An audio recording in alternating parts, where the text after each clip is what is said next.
Hello YouTube, c'est Mireille. J'utilise les thérapies brèves pour accompagner mes clients à un mieux-être et à atteindre leurs objectifs en changeant leur identité ainsi qu'en comprenant comment leur interaction avec le système le transforme et comment le système les transforme en retour. Aujourd'hui, j'ai décidé de vous présenter un cas en approche systémique qui est Manon et sa relation avec le système Katsai et Manon en tant que système elle-même. De mon approche, je considère que Manon n'est pas censée rester avec les Katsai et que si elle veut réellement avancer dans l'industrie du divertissement, il serait préférable pour elle qu'elle quitte le groupe et qu'elle commence à réfléchir aux leviers qui sont possibles dans sa situation. Et selon moi, voici les raisons de pourquoi elle devrait quitter ce groupe et en quoi ses interactions en fait avec le groupe l'empêchent aussi d'avancer. Selon moi, sa culture rentre en conflit avec la culture des autres membres du groupe, mais aussi avec la culture de Hybe et Geffen. Et quand je parle de culture, je parle de la culture en termes d'ethnie, de nationalité, mais aussi de culture, d'esthétique et de la culture qui régit en fait Geffen et Hybe. Manon n'a pas fait une forte impression en ce qui est de son éthique de travail, du moins au départ.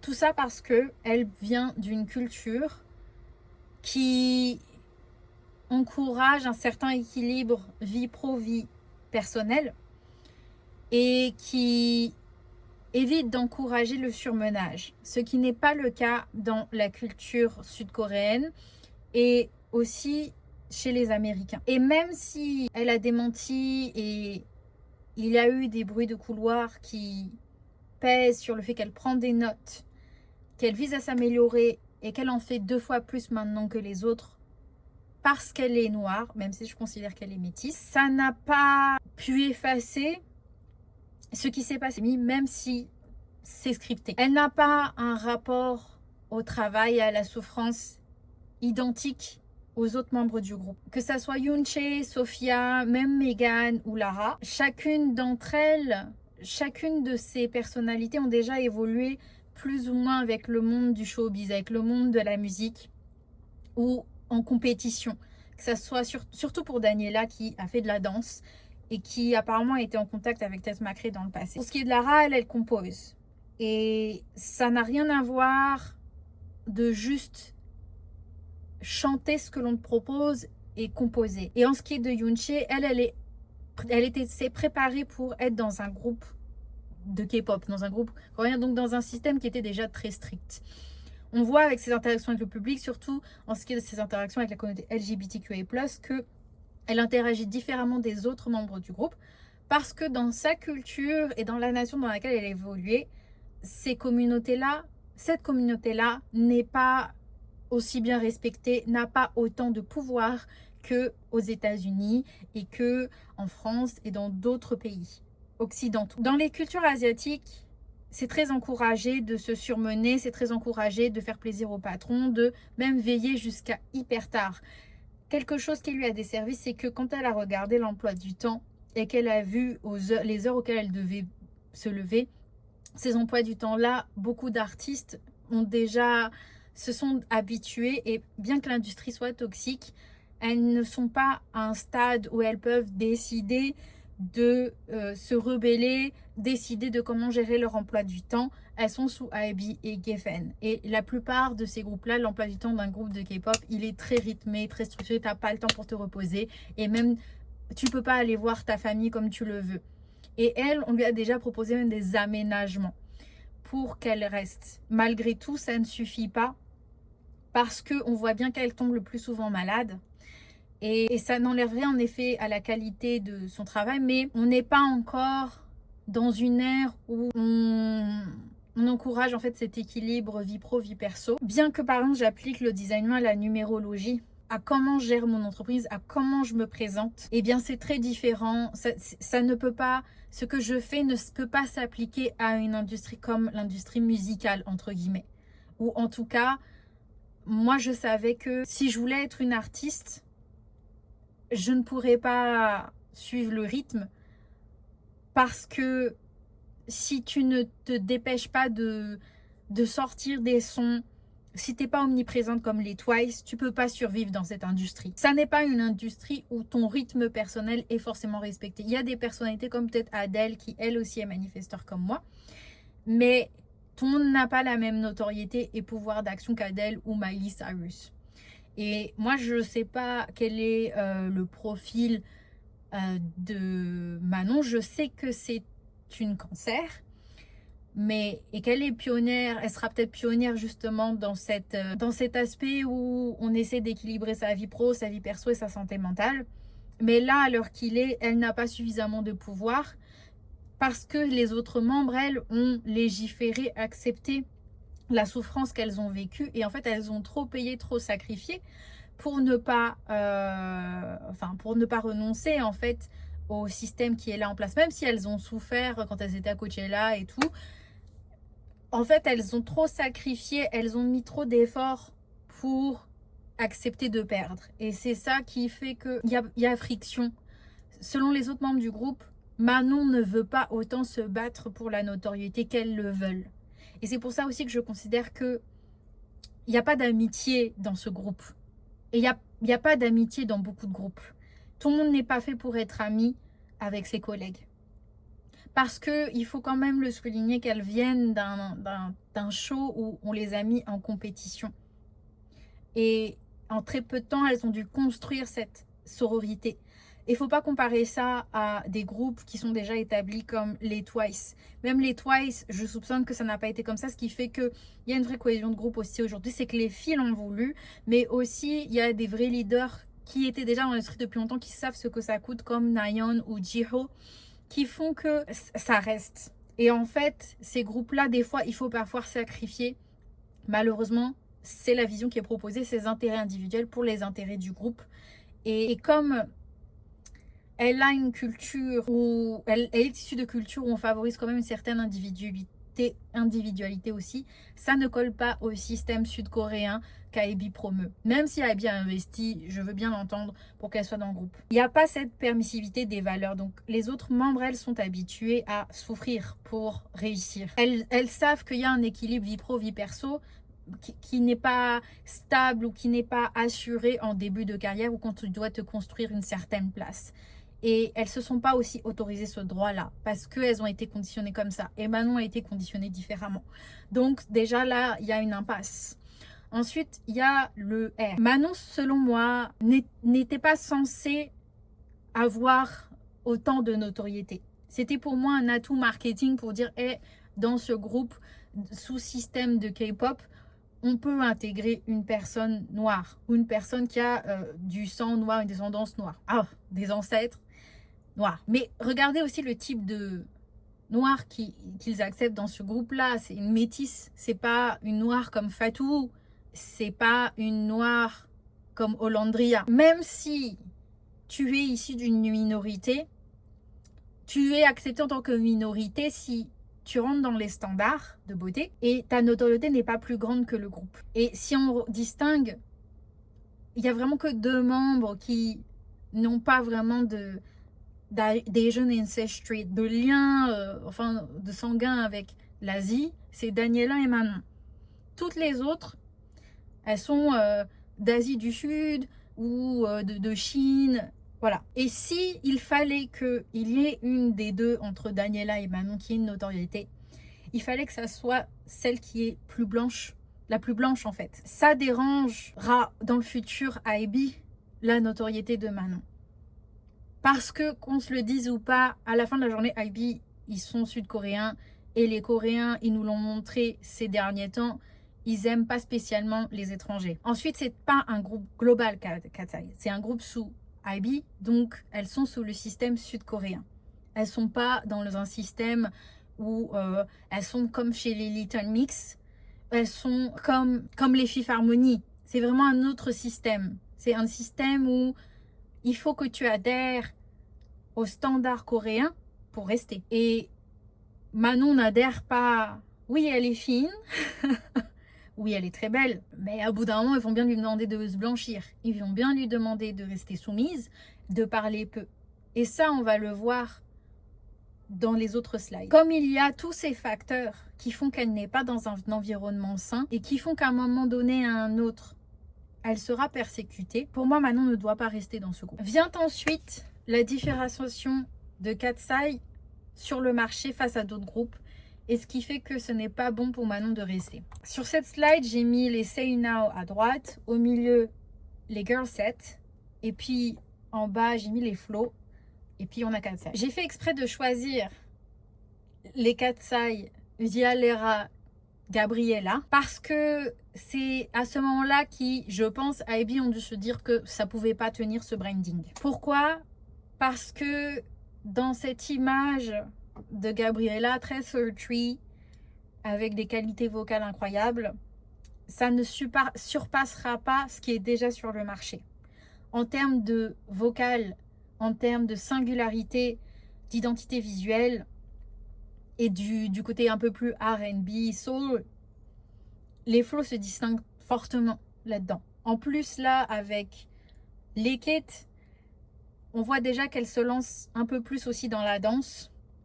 Et toutes les membres n'ont pas une certaine prouesse ou le standard des Coréens et Coréennes, mais ça n'empêche pas que elles savent se démener pour offrir des performances de qualité, et en termes de performances vocales, elles sont bien au-dessus des Katsai. Il y a les Girl Set qui ont déjà eu un rebranding, qui sont sous JYP, et JYP, je considère que c'est l'agence qui est friendly avec tout le monde. En général, JYP peut faire des collabs avec IB, avec SM, avec la YG, mais la YG va pas faire poteau avec la SM et vice versa. Ça va être certains membres du groupe qui vont se débrouiller pour voilà, être poteau avec tous ces gens-là. Et puis enfin, on a les Say Now, mais si vous voyez déjà, il y a une certaine dominance en termes de vocal et en termes de culture avec les Britanniques qui commencent à se distinguer en termes de prouesse. Et en termes de girls band, on avait déjà les Little Mix qui étaient aussi excellentes et qui en carrière solo se débrouillent. On sait que Jade, elle s'en sort très bien, moi je l'ai vue. Et voilà, il y a eu, Léane qui a eu ses petits problèmes avec son agence, mais qui qui reprend du poil de la bête. Là, je les ai toutes mises parce que selon moi, le branding commence à être similaire entre elles, mais les attitudes sont très différentes. Les Katsai ne pouvaient pas se différencier face aux autres groupes. Parce que dans les autres groupes, les personnes qui sont de couleur, elles ont déjà une certaine liberté que les Katsai n'ont pas et commencent à gagner du terrain. Et donc, les Katsai ne pouvaient pas gagner avec le branding de Gabriella. Il fallait qu'elle aussi fasse de la place pour Prélude. Dans le groupe des Katsai, si Sophia et Lara sont excellentes en termes de vocal, les autres groupes que je vous ai présentés, vocalement, sont excellentes. Il n'y a pas une membre ou une autre qui se distingue.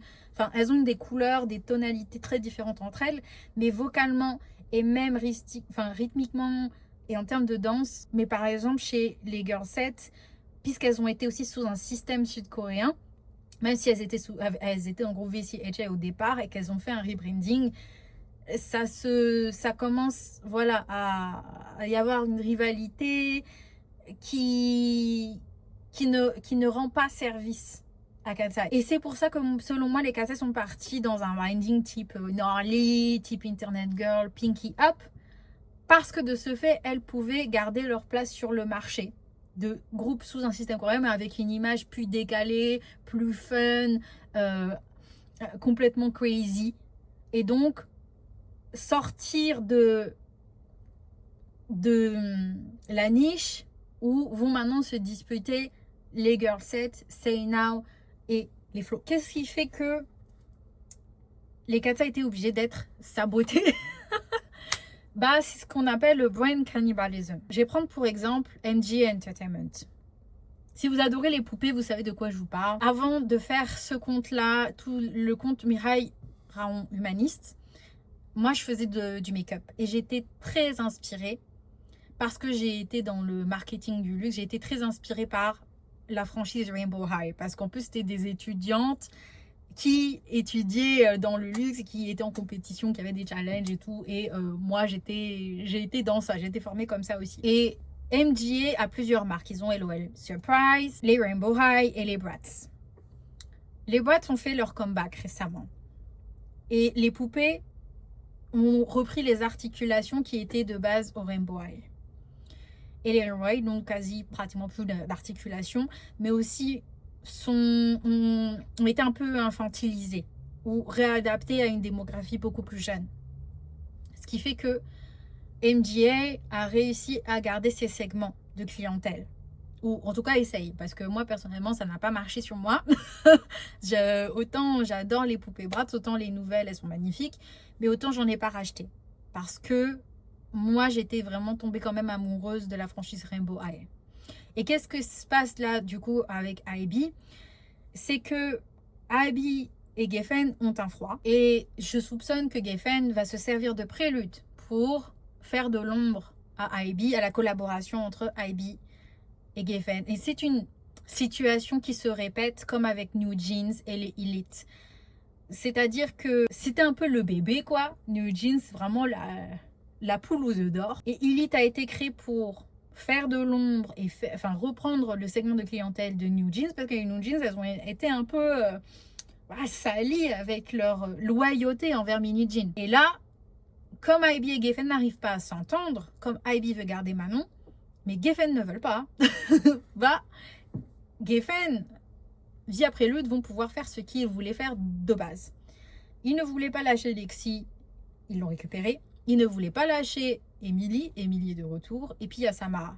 Et Manon, pourquoi elle ne pourra pas non plus s'inclure dans Prélude, c'est que il ne peut pas y avoir de Black Girls, comme l'a dit Samara. Là, je suis d'accord. Parce que les stars de Prélude, c'est Lexi et Emily. IB ne veulent pas perdre leur part de marché. Donc, ils ont saboté Katseye de sorte que Katseye garde une image décalée, mais en même temps fasse place à Prélude. Ils sont obligés de contraster les images parce que c'est possible que Prélude récupère le marché qui vient d'être laissé par Katseye, mais en plus avec peut-être de meilleures prouesses vocales.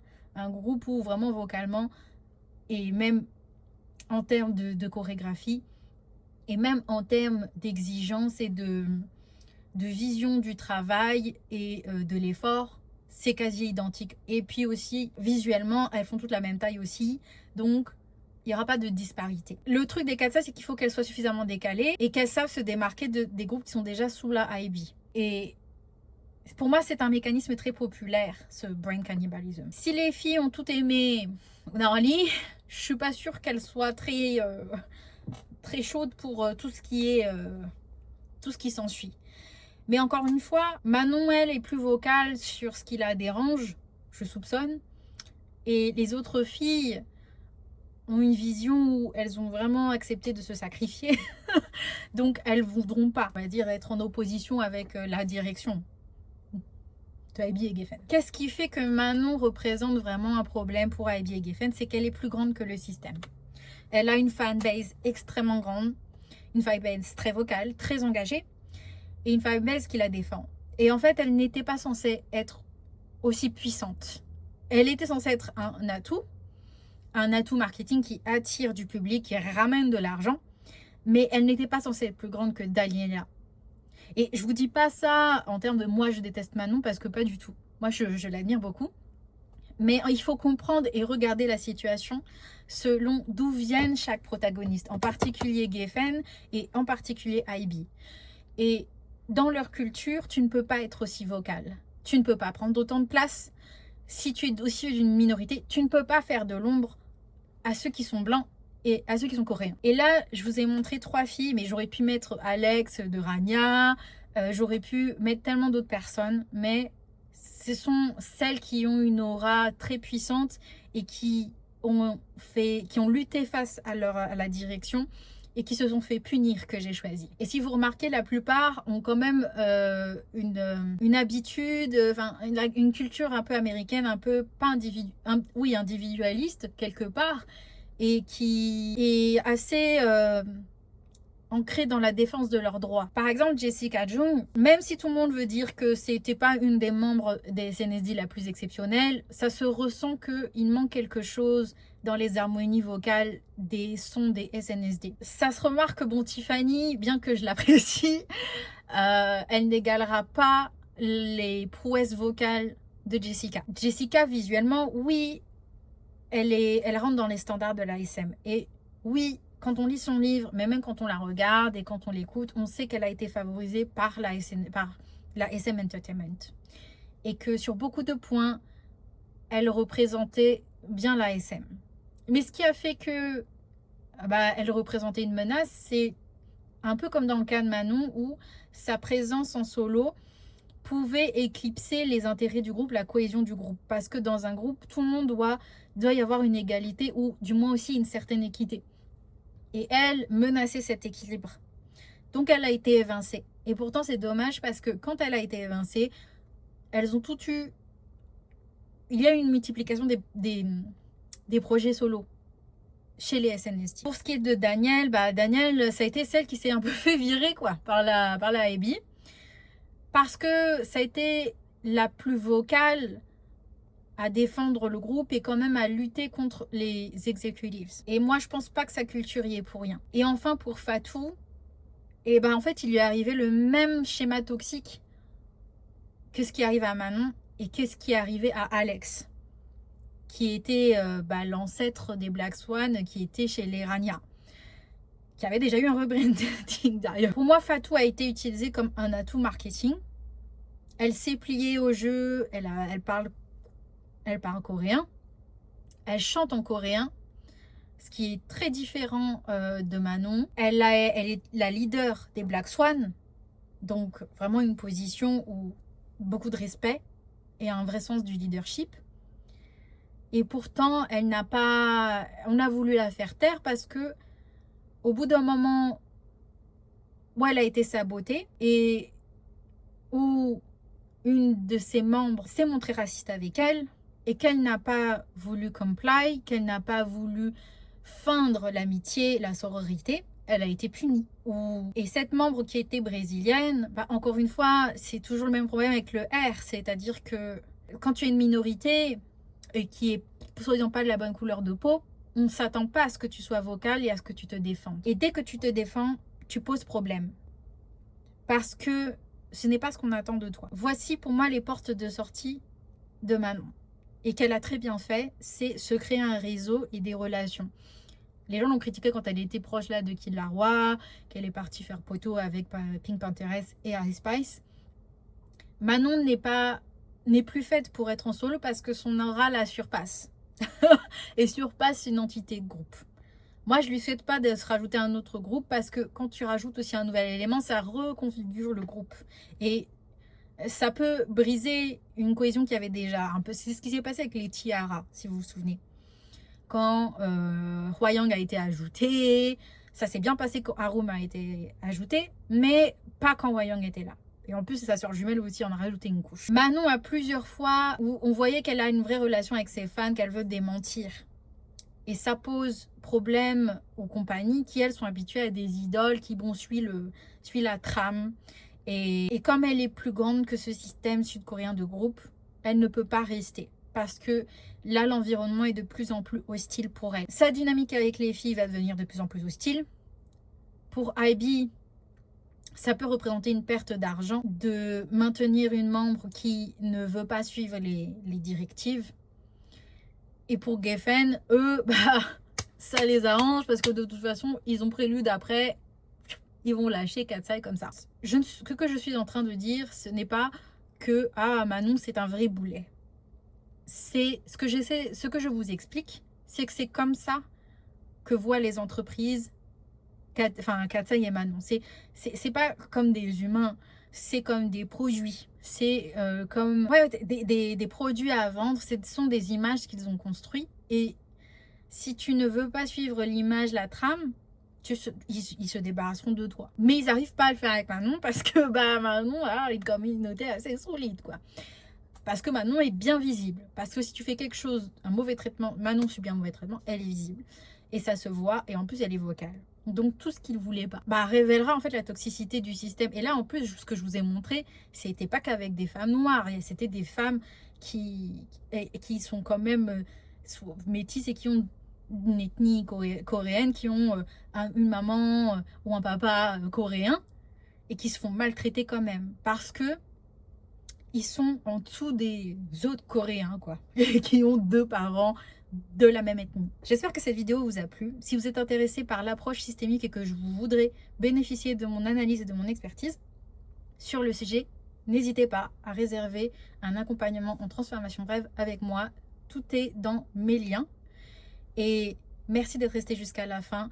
N'hésitez pas aussi à liker, vous abonner, commenter, partager. Je serais très intéressée aussi de vos retours sur l'approche systémique. Qu'est-ce qui pour vous fait que Manon devrait partir? Et qu'est-ce qui pour vous dit aussi pourquoi elle devrait quand même rester? Et sur quel levier elle peut peser, elle peut utiliser pour s'en sortir si elle reste. Ça a été un plaisir de travailler pour vous et je vous dis à la prochaine fois. Bye!